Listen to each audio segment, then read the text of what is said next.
Petite question, est-ce que vous aimez les poissons d'avril? Oui? Eh ben ça va pas durer, vous voyez? Il y a un an de cela, je vous ai une autre brève de cuisine, telle que celle-là, mais je vous évoquais bien, la petite augmentation qu'on allait avoir chez Microsoft concernant tout simplement les licences Office 365. Alors c'était Microsoft et Office 365. Quand je dis petite, c'était pour être sympathique, parce que finalement c'était, je crois, entre 5 et 20% d'augmentation. Voilà. Alors, je vous disais, vous n'alliez pas aimer les poissons d'avril. Bon, au 1er avril 2023, et ça ne sera pas un poisson d'avril, Microsoft va augmenter, tout simplement, une nouvelle fois les licences Office 365. Alors, si vous m'aviez vu dans la précédente vidéo, je vous avais dit que ça faisait, oulala, pas loin d'une dizaine d'années à peu près, que Microsoft n'avait pas augmenté. Donc, c'était rare.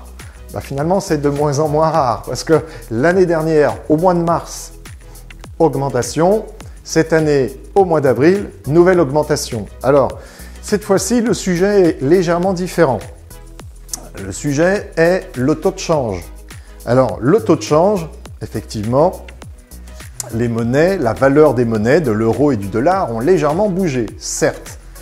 Néanmoins, si vous êtes abonné à la chaîne de Carpe Diem IT, vous avez dû voir une petite brève de cuisine dans laquelle je vous indiquais que Microsoft avait gagné un petit peu d'argent ce dernier trimestre, le dernier trimestre donc 2022.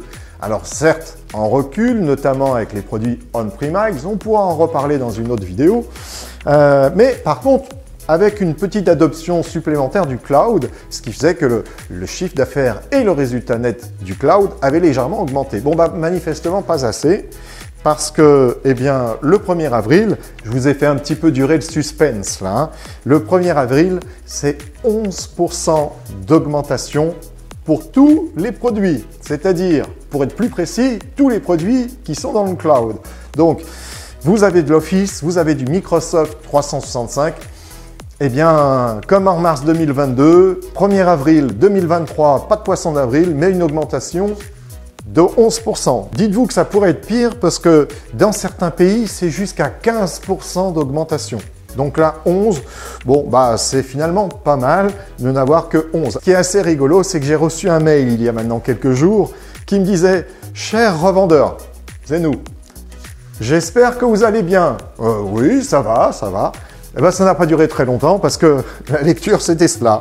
Microsoft a récemment annoncé que tous les 6 mois, le prix de leur abonnement basé sur le cloud changerait pour s'aligner sur le taux du dollar, afin de passer une tarification mondiale plus cohérente.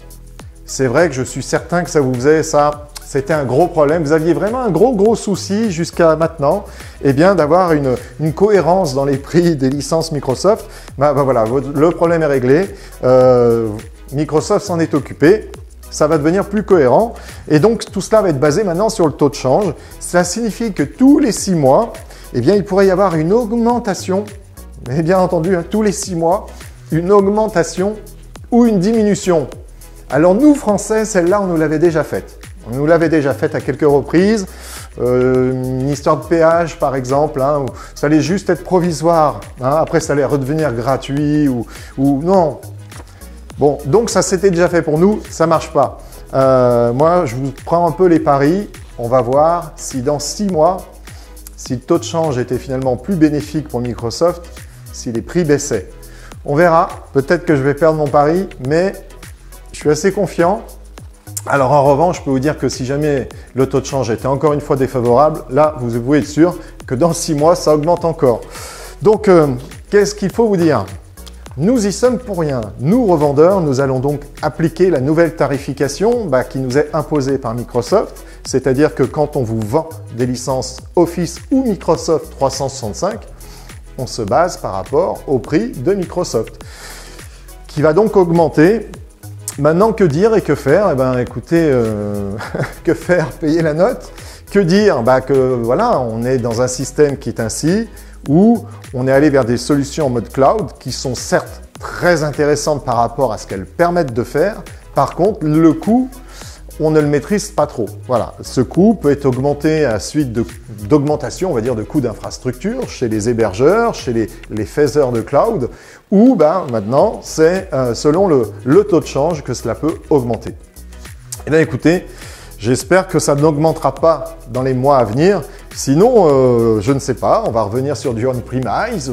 Ça va être compliqué quand même, hein, mais il va bien falloir trouver une solution pour maîtriser un petit peu ces coûts, parce que vous êtes chef d'entreprise, j'imagine bien que ça vous intéresserait quand même de savoir à 6 mois, 1 an, voire même à 2-3 ans, hein, 2-3 ans, c'est quelque chose qui comptablement se tient, eh bien, quels seront les coûts? Nous verrons bien. Voilà, c'est là-dessus que se termine cette brève de cuisine. C'était pas la meilleure nouvelle que j'avais à vous apporter là, mais autant vous y préparer. Allez, je vous dis à très bientôt, prenez soin de vous.